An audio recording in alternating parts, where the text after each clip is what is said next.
les filles. Hello. Ça va? Tu vas bien? Oui. Vous allez bien? Ça va. Ça va. Et vous? Très bien, vous, très bien. Ça ira mieux dans 3 minutes. Mais... Je commence ou tu commences? Vas-y. Ben, je vais commencer. Ouais, d'accord, ok. On va reclapper? On clappe ou on clappe pas? L'aventure de l'atelier solidaire, ça a commencé par une histoire fin 2011. Une convention entre EDF et Toulouse Métropole où on avait à écrire un démonstrateur social. Qu'est-ce qu'un démonstrateur social? Donc un peu une page blanche. Et il se trouve que EDF R&D travaillait sur ce sujet. Donc à la R&D, il y avait un projet précarité énergétique pour lequel plusieurs idées avaient été écrites sur une feuille blanche aussi, parmi lesquelles figurait un projet d'atelier solidaire inspiré du modèle des épiceries solidaires pour permettre aux habitants de se réapproprier leur logement et d'effectuer des petits travaux chez eux pour réduire leur facture énergétique.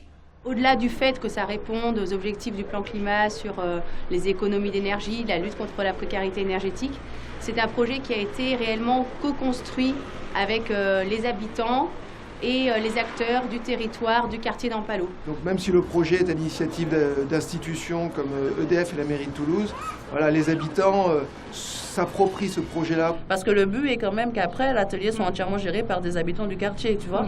On voit qu'ils prennent vraiment leur place, quoi. Parce que même aux réunions, ils viennent.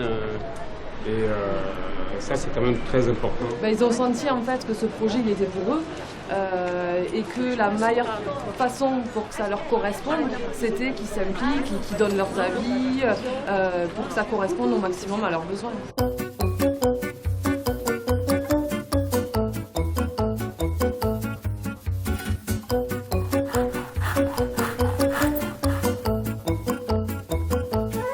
On a beaucoup de femmes qui sont mobilisées sur le projet et elles vont participer à la peinture. Sissi, elle a peint le plafond avec Anita. Elles ont également posé le plancher. On a posé du lino, du parquet flottant. Là, l'outil tech, elle est faite par un menuisier qui est bénévole, qui habite au bâtiment 18. Cet atelier, évidemment, la finalité, c'est que les gens apprennent à faire des travaux par eux-mêmes, apprennent comment réduire leur facture d'énergie. On leur prêtera des outils pour réaliser ces travaux-là, au-delà du fait de leur montrer comment faire. Mais l'idée aussi derrière tout ça, c'est vraiment d'en faire un lieu de vie et de cohésion sociale. Je pense qu'à un moment ou un autre, l'atelier solidaire, ça va devenir un salon de thé. L'autre jour, il y a déjà eu une habitante qui avait apporté des cornes de gazelle. Enfin voilà, donc je pense que l'atelier solidaire peut rapidement devenir le dernier lieu où on vient boire un café, un thé, goûter des pâtisseries. Et puis, voire même faire de l'échange, je bricole, je te fais un gâteau, et ça c'est tout à fait dans l'esprit de l'atelier solidaire.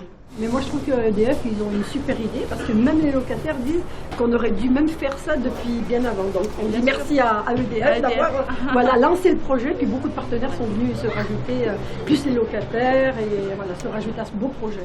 De toute façon, à chaque fois qu'il y a eu un nouveau projet sur ce quartier, ça a lancé une dynamique. Une dynamique, mais dans tous les sens du terme, entre habitants, associations. Ça a permis des rapprochements, des réunions où on avait toutes sortes de représentants entre habitants.